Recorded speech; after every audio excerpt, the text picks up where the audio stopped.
อันยองอาเซโอสบายดีมื้อนี้เราจะมาเรียนไวยากรณ์โกชิปตะ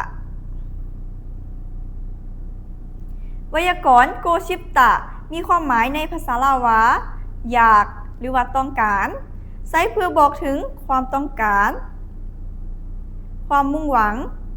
หรือความปรารถนาของผู้เว้า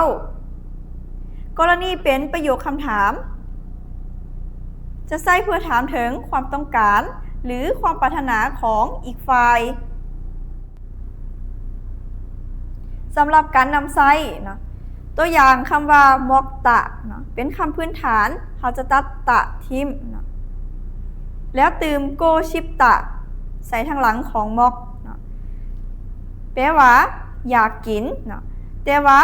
ชิปตะเป็นไวยากรณ์ที่ยังบ่ทันแจกเนาะเมื่อเราจะนำไปใช้เราจะแจกเป็นหมอโกชิพอโยหรือ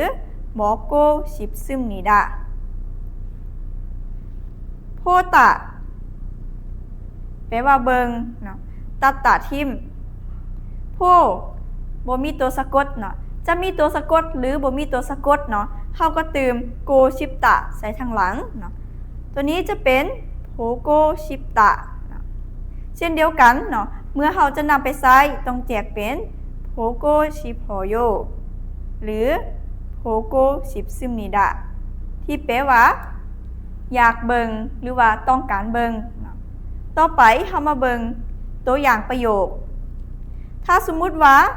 เรามีความต้องการเนาะอยากเบิงหนังกับหมู่เราจะเว้าแนวใดภาษาเกาหลีจะเว้าว่า저는 친구하고 영화를 보고 싶어요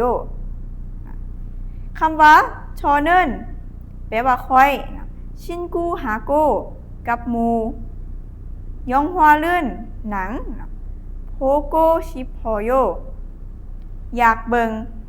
รวมกันเป็นค่อยอยากเบิงหนังกับหมู่เป็นอะไรทุกคนไวยากรณ์นี้บ่ยากแม่นบ่